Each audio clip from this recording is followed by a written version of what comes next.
Picture this, a city in chaos, too many people, not enough resources. Sounds like a nightmare, right? It's not a scene from a dystopian novel, but a potential reality in times of severe crisis. Your number one threat to survival isn't necessarily what you might think. It isn't a lack of food or water, or even exposure to the elements. It's something much more commonplace, population density. Imagine living in a metropolis when the proverbial stuff hits the fan. There are too many people and not enough resources. The grocery store shelves are empty, the water supply is dwindling, and the power grid is unstable at best. This high concentration of people can lead to a high chance of looting, riots, and martial breakdowns. Is that where you want to be when society crumbles? Now consider the potential dangers of water contamination, blocked roads, and a lack of escape options. When disaster strikes, these urban areas can quickly become a death trap. So what's the alternative? It's simple. Aim for low to medium density areas with space between neighbors. These locations offer a buffer, a breathing room that can be crucial in times of crisis. Think small towns with agricultural roots or access to farmland. These places have the advantage of a self-sustaining food source, and often a stronger sense of community, which can be a lifeline in a survival situation. Remember, in a crisis, your environment can quickly become your enemy or your ally. So, choose wisely. The last thing you want is to be stuck in a high-rise apartment with no escape route when the world outside is falling apart. So think twice before you plan to bug in your high-rise apartment. The best place to survive might not be where you think. It's not about the strongest fortifications or the most supplies, but about location, location, location. In the next scene, we'll delve into another key aspect of survival: weather and climate.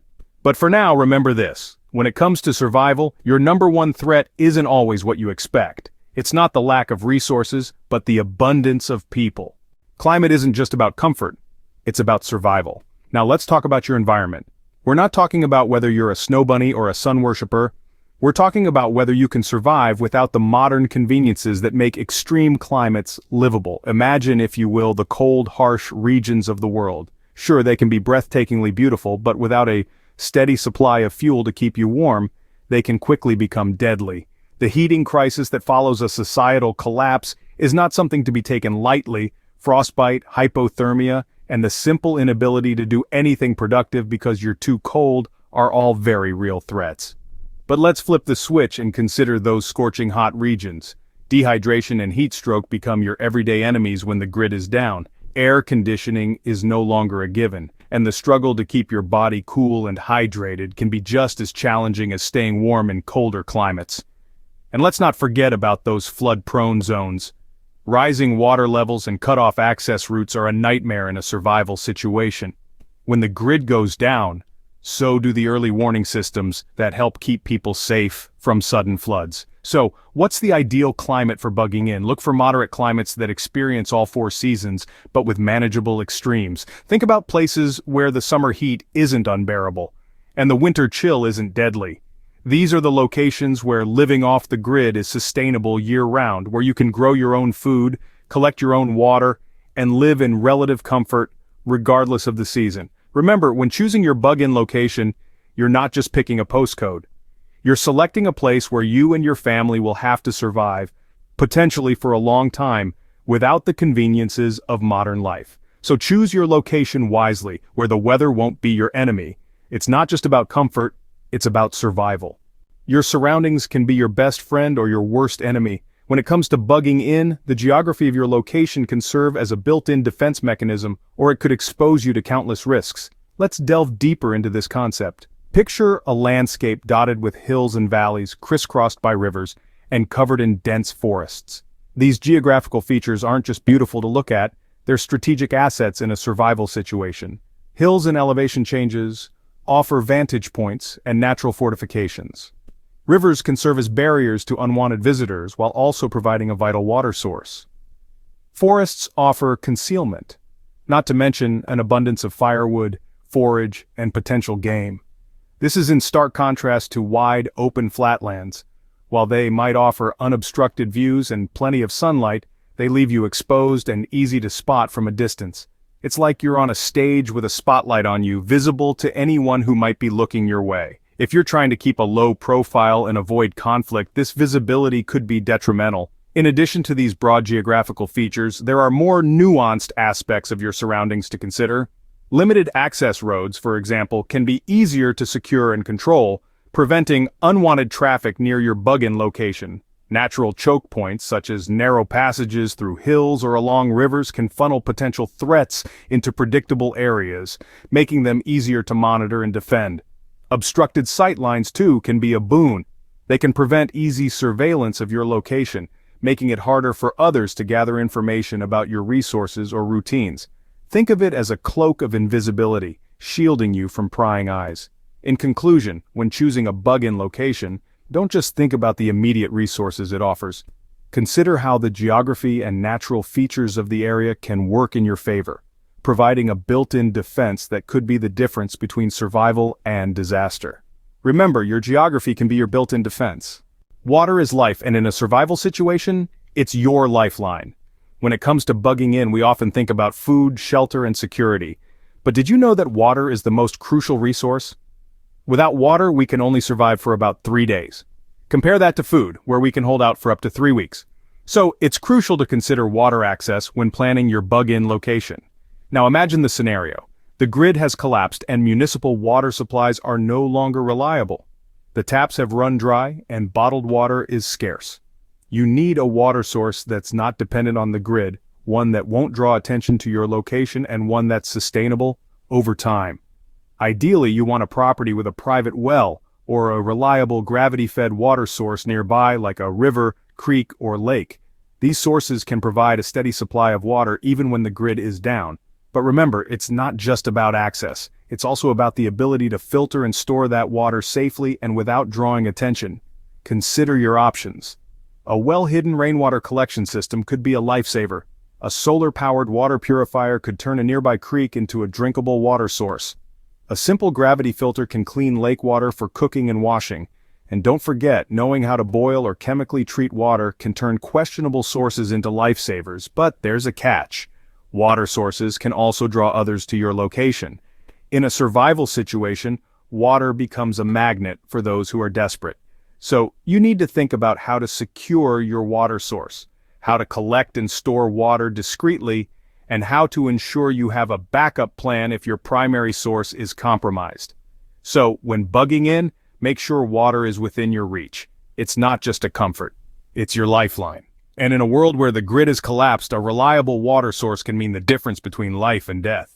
You're not just surviving with your family, you're surviving near others. This statement might seem simple, but it carries profound implications. The local culture of your bug-in location can significantly influence your survival chances when SHTF. In an ideal scenario, you would be surrounded by a community that values self-reliance, respects privacy, and embraces bartering.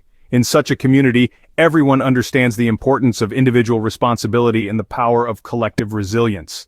They know how to grow their food, fix their tools, and treat their illnesses. They respect each other's space and privacy, knowing that in times of crisis, it's important to keep a low profile and avoid unnecessary conflicts. But more than that, they appreciate the importance of trade and bartering.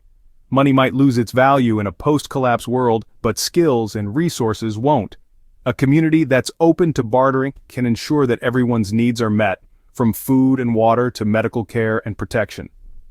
Now, where can you find such a community? Homesteading communities, off-grid towns, or prepping-minded rural areas are often the best bets. These locations have a culture of self-sufficiency and a mindset of preparedness. They're places where the old skills haven't been forgotten, where people still know how to can vegetables, track game, or build a smokehouse. But it's not just about finding a community that fits these criteria, it's also about being a good fit yourself. Do you respect privacy and value self-reliance? Are you willing to learn and share skills?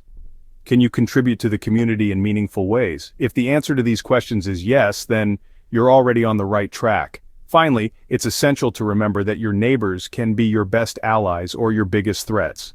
A community that works together in times of crisis can overcome almost anything, but a community that turns on itself can become a nightmare. So choose your bug-in location wisely, and remember, the local culture and the spirit of self-reliance can be your greatest assets in a post-collapse world. Sometimes the edge is the best place to be. Yes, you heard it right. It's not always about finding a remote mountain hideaway or a hidden valley.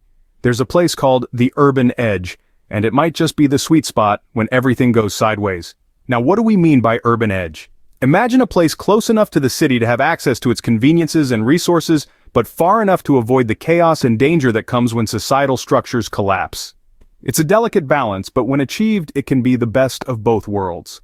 Living on the urban edge allows you to tap into the city's resources when needed, such as medical facilities, supply stores, and other essential services, yet you're far enough away to avoid the immediate fallout of urban unrest, resource scarcity, and potential conflict.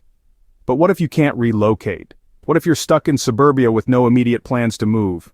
Don't despair. There's still hope. It's all about being prepared and knowing how to harden your location. Hardening your home goes beyond just physical security measures. It involves preparing for self-sufficiency, having backup plans, and even cultivating a community of like-minded individuals. Think about alternative energy sources, water storage and filtration systems, growing your own food, and learning essential survival skills. And remember, you're not alone. Networking with your neighbors and forming a community response plan can significantly increase your survival odds. There's strength in numbers, and a community that sticks together can better weather the storm. So, whether you're living on the urban edge or you're right in the heart of suburbia, don't lose hope. With the right mindset, proper planning, and a commitment to self-reliance, you can create a safe haven that will see you and your loved ones through even the most challenging times. So even if you're stuck in suburbia, there's still hope. So there you have it, the best places to bug in when SHTF. We've covered the importance of considering population density, where too many people can lead to a scarcity of resources and an increase in danger. We've discussed climate and weather, reminding us that survival is about more than comfort. We've highlighted how natural barriers and geography can serve as your built-in defense, and how access to water is not just a convenience, but a lifeline. We've delved into the significance of local culture and self-reliance and how your neighbors can make or break your survival plan. And finally, we've explored the potential of urban edge zones, a sweet spot that balances access and safety. Hit that like button if this made you rethink where you'll bug in. Comment below, what's your bug-in strategy? And where are you riding out collapse?